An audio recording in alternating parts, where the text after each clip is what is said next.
Welcome back ناظرین، آپ دیکھ رہے ہیں پروگرام خطیب مستقبل کے، اور آج آپ دیکھ رہے ہیں ہمارا اسپیشل ایپیسوڈ جس کا ٹاپک ہے بصارت کھو گئی لیکن بصیرت تو سلامت ہے۔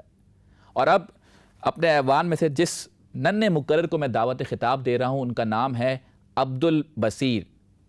تو عبدالبصیر، آپ کا وقت شروع ہوتا ہے اب۔ اعوذ باللہ من الشیطان الرجیم، بسم اللہ الرحمن الرحیم۔ جناب صدر، حاضرین محفل اور سامعین، السلام علیکم۔ آج مجھے یہاں جس موضوع پر لب کشائی کرنے کا موقع دیا گیا ہے وہ ہے بصارت کھو گئی لیکن بصیرت تو سلامت ہے۔ جنہیں حقیر سمجھ کر بجھا دیا تم نے، جنہیں حقیر سمجھ کر بجھا دیا تم نے، وہی چراغ جلیں گے تو روشنی ہوگی۔ جناب صدر، بصارت وہ روشنی ہے جو ظاہری چیزوں کو دکھاتی ہے اور بصیرت وہ ہے جو پوشیدہ چیزوں کو دکھاتی ہے۔ صدر علی وقار، انسان کے پاس دو طرح کی نظریں ہوتی ہیں، ایک بصارت اور دوسری بصیرت۔ اگر انسان صرف بصارت کا استعمال کرے اور بصیرت کو چھوڑ دے تو تاریخ گواہ ہے کہ انسان مسجود ملائکہ کے درجے سے نیچے آ گرتا ہے۔ اس کی سب سے بڑی مثال ہمیں ابو جہل کی صورت میں نظر آتی ہے، جس کے پاس بصارت تھی پر وہ بصیرت کا استعمال نہ کر سکا، اسی لیے عمر بن ہشام کو ابو جہل یعنی جاہلوں کا باپ کا لقب دیا گیا۔ اسی جگہ ایک چھوٹا سا بچہ جس کی عمر صرف 9 سال تھی، اس نے نہ صرف بصارت کا استعمال کیا بلکہ اپنی بصیرت افروز نگاہوں کا فائدہ اٹھاتے ہوئے نہ صرف اسلام قبول کیا بلکہ اسلام کے چوتھے خلیفہ اور علم کے شہر کا دروازہ بھی کھلوایا گیا۔ جی ہاں ساتھیوں، میں حضرت علی کی بات کر رہا ہوں، جن کی بصیرت افروز نگاہوں نے نبی کریم صلی اللہ علیہ وسلم کو پہچان لیا تھا۔ اس کی کئی اور مثالیں بھی موجود ہیں، جیسے کہ نمرود کو ابراہیم نظر آیا، فرعون کو موسیٰ اور یزید کو حسین، لیکن ان تمام لوگوں نے صرف ایک ہی نظر کا فائدہ اٹھایا اور وہ تھی بصارت، جس کی وجہ سے وہ اپنے وقت کے ایسے بدبخت حکمران کہلائے کہ ان کا نام لیوا بھی آج تک کوئی نہیں۔ اس سے یہ ثابت ہوا کہ بصارت سے زیادہ بصیرت کی اہمیت ہوتی ہے، لیکن افسوس، صد افسوس، ہمارے معاشرے میں بصیرت سے زیادہ بصارت کو اہم سمجھا جاتا ہے اور یہ مفروضہ بھی کہا جاتا ہے کہ آنکھیں نہیں تو کچھ نہیں۔ دوستوں، میں آنکھوں کی اہمیت سے انکار نہیں کر رہا، آنکھیں بہت کچھ ہوتی ہیں پر سب کچھ نہیں۔ اگر آنکھیں سب کچھ ہوتی تو بتائیے کہ جانور کیوں نہیں اسکول جاتے، وہ کیوں نہیں پنجروں کی قید سے آزاد ہوتے۔ جناب صدر، بصارت وہ ہے جو چہرہ دکھاتی ہے اور بصیرت وہ ہے جس سے ہم چہرہ پہچان سکتے ہیں۔ بصارت وہ ہے جو راستہ دکھاتی ہے اور بصیرت وہ ہے جو منزل تک پہنچاتی ہے۔ جناب صدر، لیکن یہ بات مجھے نہایت افسوس کے ساتھ کہنا پڑ رہی ہے کہ بصارت سے محروم افراد بھی بہت کچھ کر سکتے ہیں اور بہت کچھ کر رہے ہیں۔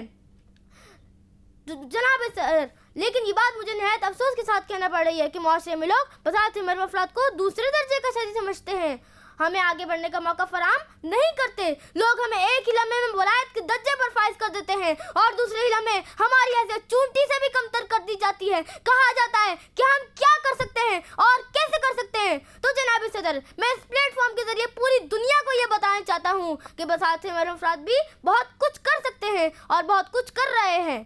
ساتھیوں، اب میں یہ بات کہنے پر حق بجانب ہوں کہ اگر بصارت کھو جائے تو انسان اپنی بصیرت کا فائدہ اٹھاتے ہوئے بصارت کی کمی کو دور کر سکتا ہے۔ یہی وجہ ہے کہ بصارت سے محروم افراد بھی اب کسی سے پیچھے نہیں رہے۔ ہر شعبہ زندگی میں وہ اپنا اہم کردار ادا کر رہے ہیں۔ وہ نہ صرف اپنا پیٹ پال رہے ہیں بلکہ اپنے ماں باپ اور بہن بھائی کا بھی سہارا بن رہے ہیں۔ بصارت سے محروم افراد نہ صرف درس و تدریس کے عمل میں مصروف ہیں بلکہ دنیا میں ایسے جج صاحبان بھی موجود ہیں جو اپنے فرائض بخوبی انجام دے رہے ہیں۔ اس میں افریقہ کے جج جناب زکریا صاحب ہوں یا ہندوستان میں موجود 3 جج صاحبان، مصر کے وزیر قانون جناب طہا ہوں یا اقوام متحدہ میں موجود پاکستان کی سفیر سائمہ سلیم اور کے الیکٹرک میں موجود سلمان الہی اور ان کی پوری ٹیم، اور پاکستان کے پہلے گولڈ میڈلسٹ جج جناب یوسف سلیم صاحب، یہ تمام بصارت سے محروم افراد بھی اپنی ذمہ داریاں احسن طریقے سے نبھا رہے ہیں۔ جناب صدر، ہمیں آپ کی امداد نہیں بلکہ آپ لوگوں کا ساتھ چاہیے تاکہ ہم اپنی ہیرے جیسی چمکتی ہوئی صلاحیت کو لوگوں کے سامنے لا سکیں۔ مانا کہ ہم معذور ہیں مجبور نہیں ہیں، مانا کہ ہم معذور ہیں مجبور نہیں ہیں، علم ہنر کی روشنی سے دور نہیں ہیں، ہے عزم جواں مزمم ہے اپنے ارادے، ہے عزم جواں مزمم ہے اپنے ارادے، منزل پھر اپنے واسطے کوئی دور نہیں ہے۔ حق کیوں نہیں دیتا ہمیں جینے کا زمانہ، حق کیوں نہیں دیتا ہمیں جینے کا زمانہ، بے نوری سہی عقل تو کافور نہیں ہے۔ شکریہ۔ بہت خوبصورت۔ ناظرین، یہ تھے عبدالبصیر جو کہ بہت ہی خوبصورت انداز میں لب کشائی کر رہے تھے، اور شعر انہوں نے پڑھا، مجھے بڑا اچھا لگا کہ جنہیں حقیر سمجھ کر بھلا دیا تم نے، وہی چراغ جلیں گے تو روشنی ہوگی۔ ناظرین، پروگرام کو آگے بڑھاتے ہیں اور دعوت خطاب دیتے ہیں اگلی مقررہ کو ان کا نام ہے جنت فیصل. جی جنت، السلام علیکم. وعلیکم السلام. کیسی ہیں آپ؟ الحمدللہ، آپ کیسے ہیں؟ الحمدللہ میں بالکل ٹھیک ہوں. اچھا یہ بتائیے رمضان کیسا گزر رہا ہے آپ کا اور روزے کیسے جا رہے ہیں؟ رمضان تو ماشاءاللہ بہت اچھا جا رہا ہے. اب تک روزے بھی شروع کے تھوڑی گرمی تھی لیکن اب بہت اچھے جا رہے ہیں. اچھا ویری گڈ ماشاءاللہ. اچھا جنت آپ بتائیے آپ کب سے تقاریر کر رہی ہیں؟ First time. فرسٹ ٹائم ہے آپ کا؟ جی. کہیں بھی مطلب اس سے پہلے اسکول میں کبھی بھی نہیں کیا اسپیچ؟ نہیں. چلیں دیکھتے ہیں ماشاءاللہ اللہ تعالیٰ آپ کو جو ہے استقامت دے اور آپ کو حوصلہ دے کہ آپ اچھے سے اچھا ڈیلیور کر سکیں. آمین. تو جنت فیصل آپ کا وقت شروع ہوتا ہے اب. بسم اللہ الرحمن الرحیم. مانا کہ ہم معذور ہیں، مجبور نہیں ہیں، علم و ہنر کی روشنی سے دور نہیں ہیں. حق کیوں نہیں دیتا ہمیں جینے کا زمانہ، بے نور ہی صحیح عقل تو کافور نہیں ہے. صدر محترم اور حاضرین محفل السلام علیکم. آج میں جس عنوان پر آپ کو اپنی رائے سے آگاہ کرنا چاہوں گی وہ ہے بصارت کھو گئی لیکن بصیرت تو سلامت ہے. صدر عالی وقار تخلیق کائنات سے لے کر آج تک یعنی 21ویں صدی تک بنی نوع انسان نے بے تحاشا ترقی کے منازل طے کی اور سائنس اور ٹیکنالوجی کی مدد سے دنیا کا نقشہ ہی بدل ڈالا، لیکن جو نہ بدل سکا وہ تھی افسوس صد افسوس اس کی اپنی سوچ. جی ہاں صدر عالی وقار، انسان کی سوچ آج بھی وہی فرسودہ اور محدود ہے. جیسا کہ ہم سب جانتے ہیں کہ ہمارے معاشرے کا المیہ ہے کہ نابینا افراد کو وہ عزت و مرتبہ آج بھی نہیں مل سکا جو ایک عام انسان کو دیا جاتا ہے. نابینا افراد کو ہر جگہ اپنے آپ کو منوانے کے لیے بے حد دلائل پیش کرنا پڑتی ہیں، لیکن عوام الناس بجائے ان کی صلاحیتوں کو بروئے کار لانے کے ان کی دل آزاری کرتے ہیں.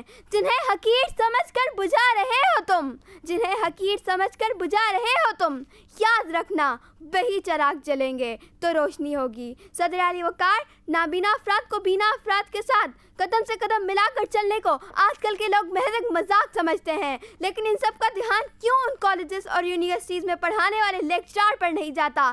جی ہاں صدر عالی وقار، نابینا افراد بھی تعلیم کے زیور سے آراستہ ہو رہے ہیں اور دنیا کے ان بینا افراد کے شانہ بشانہ چل کر ہزاروں بچوں کو بھی تعلیم دے رہے ہیں. میرے پختہ ارادے خود میری تقدیر بدلیں گے، میرے پختہ ارادے خود میری تقدیر بدلیں گے، میری قسمت نہیں محتاج ہاتھوں کی لکیروں کی. صدر عالی وقار 4 جنوری 1809 کو جرمنی میں پیدا ہونے والے ایک بچے نے صرف 3 سال کی عمر میں بائیں آنکھ پر چاقونما آلہ لگنے کی وجہ سے اپنی بصارت کھو دی، لیکن اس نے اس واقعے سے سبق حاصل کیا اور سوچا کہ آنے والے وقتوں میں نابینا افراد کس طرح تعلیم حاصل کریں گے. اس نے نابینا افراد کی تعلیم کے لیے کچھ کرنے کا ارادہ کیا اور اس نے اس مقصد کے حصول کے لیے انت تک محنت کی.